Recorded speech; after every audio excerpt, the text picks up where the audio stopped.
What is the difference between humanity and nature? When you say all animals, would you consider humanity part of that statement?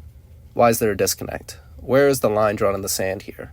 Some would say it's man's ability to reason that sets us apart, while others would define it by human consciousness. Still, there's no consensus on the subject, but let's stop for a second and place ourselves back into the natural order.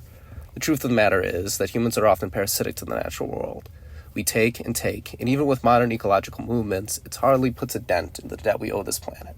In the Japanese manga and anime series Kasiju Sei no Kakaritsu, or Parasite the Maxim in English, we follow the story of Shinichi Izumi, a high school student who, one night, becomes the host to an alien parasite. Spoilers ahead for those who haven't read or watched the series. Anyway, now that that's out of the way, these parasites, referred to as such in the show, are microscopic organisms that take control of their host's body through the brain. Once control is established, the body mutates, establishing the ability to change its body structure at the parasite's decision. In Shinichi's case, the parasite fails to reach his brain and embeds itself in its right arm. And as a result of the failed parasitism, Shinichi retains his consciousness and life while sharing his body with the parasite, which is later named Migi. The series explores the complex relationship between Shinichi and Migi as they become unlikely allies, who face a multitude of challenges, including combating the other parasites who successfully gain control over their human hosts, protecting Shinichi's loved ones, and facing the reality of Shinichi slowly losing his humanity. While thrilling and sometimes sad, the series has a deep metaphor about the human-to-nature relationship and how it flips on its head. This will be the focus of this video. Another example we'll be using is Nausicaa of the Valley of the Wind by Hayao Miyazaki. Once again, minor spoilers ahead. I will keep it to a minimum, but you have been warned. Additionally, I will refer to it from Nausicaa from here on. Nausicaa is set in a post-apocalyptic world where nature has reclaimed the earth while humanity struggles to coexist with the forces of nature. Both works pose an ethical and existential dilemmas which will be important to this essay as we take a deep dive into both respective works and explore different and possibly countering biophilosophies. That brings me to my first biophilosophy that I would like to cover. Humanity's domination over nature, or rather man versus nature. Dominance in the ecological sense is defined as the influence or control over ecological communities exerted by a dominant. Humanity, throughout its history, has found ways to dominate the environment for its benefit and advancement.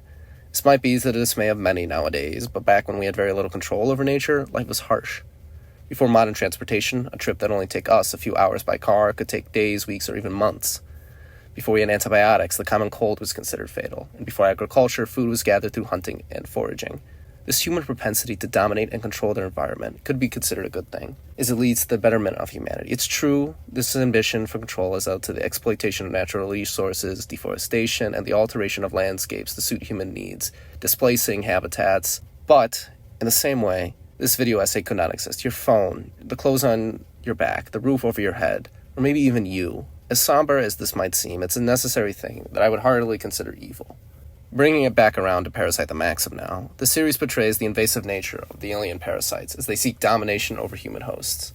Similarly, this raises questions about the ethical boundaries of humanity's attempt to dominate other forms of life and nature itself. As a reminder, when a parasite embeds itself in a human host successfully, they have complete control. The human that once resided ceases to exist, and only the parasite remains as the new host of the body. In Shinichi's case, both he and Migi exist in a living state sharing the same body, just as humanity shares this planet with nature. Assuming nature is considered the first owner of this planet, and it is, and us humans as the secondary owners, this directly mirrors Shinichi and Migi. As the story progresses, the parasite's quest for domination leads to dire consequences, i.e., the death of the parasite, as humanity fights back, a metaphor for global environmental issues like global warming that could be associated with mankind's action. There should be a give and take to these things. For example, man's overuse of natural resources. We have to find a way to make use of resources sustainable, or else we will lose the resource permanently. Now, that does not mean we can just give up on some things. Most metals don't really grow on trees.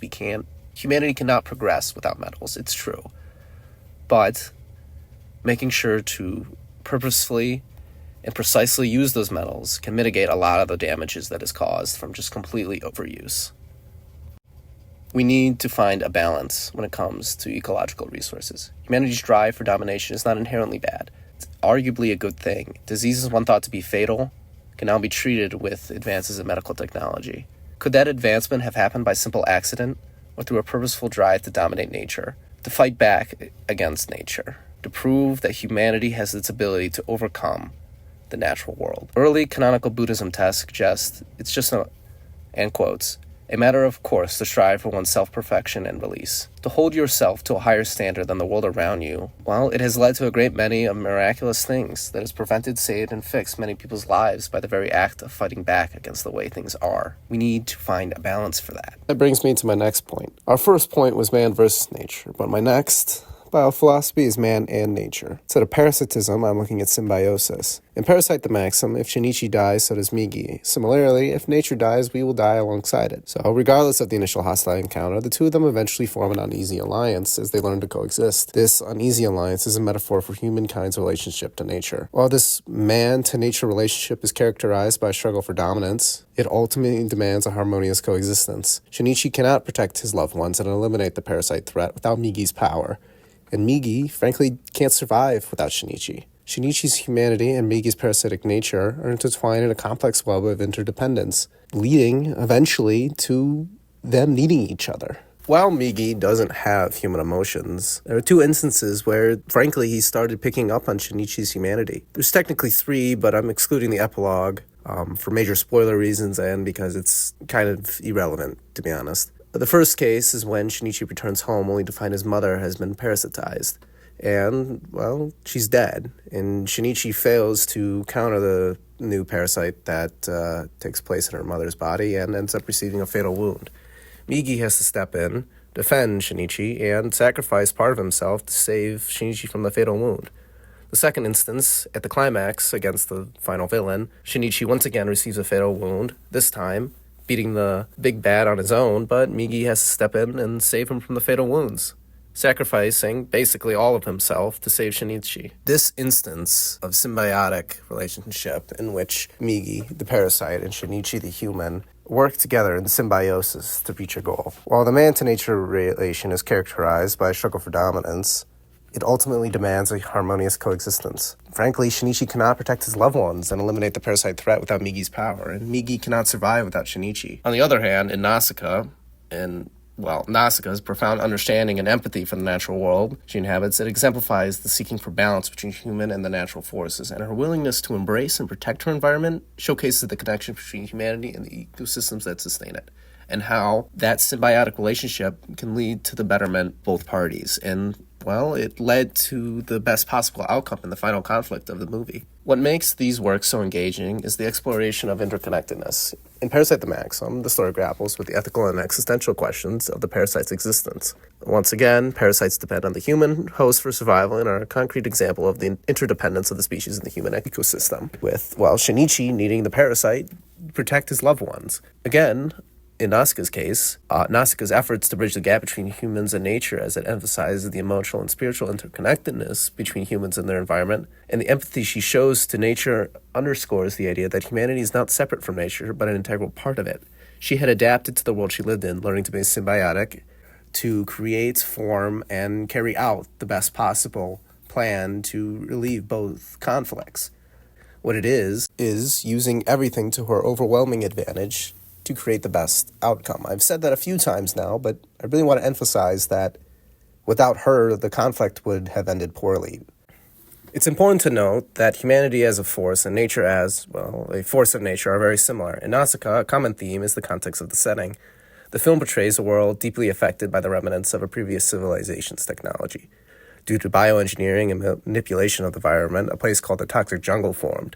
It's a living, breathing testament to the ecological adaptations that succeeded human manipulation. Nausicaa embodies a unique instance in which she continues to adapt just as nature does to her surroundings. On the other hand, Parasite the Maxim showcases a clash between humanity's technology and parasites' adaptability. The parasites display a remarkable ability to adaptate and a learning capacity that far exceeds humans. Being able to recognize dangerous prey and easy prey like an animal should, as well as recognize the danger of modern weaponry. Additionally, Migi, in the course of the first episode, learns the human language. The parasites modify their human hosts, not only for the survival in a fight, but to fit into human society, using both technological advancement as well as ecological adaptation. Instead of domination through absolute power, they sought to live amongst humans in secret, their prey, and grow until they are ultimately able to take over. This ability to adapt and advance blurs the line between natural selection and artificial intervention, thus highlighting the malleability and ultimately the common ground between biology and technology.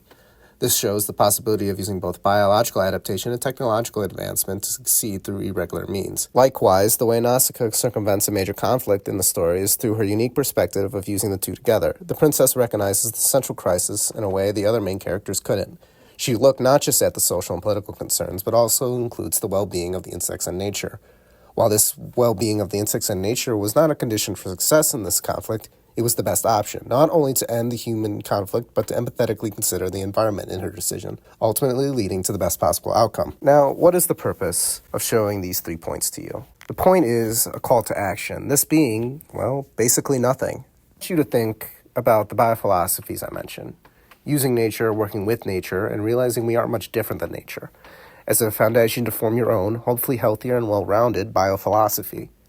My point wasn't to convince you of anything, but rather, in the context of manga, to provide you a basis to hopefully come to a new understanding, and whatever that new understanding might be, I can only hope it will bear fruit that will be for the better, whatever that may be. Thank you.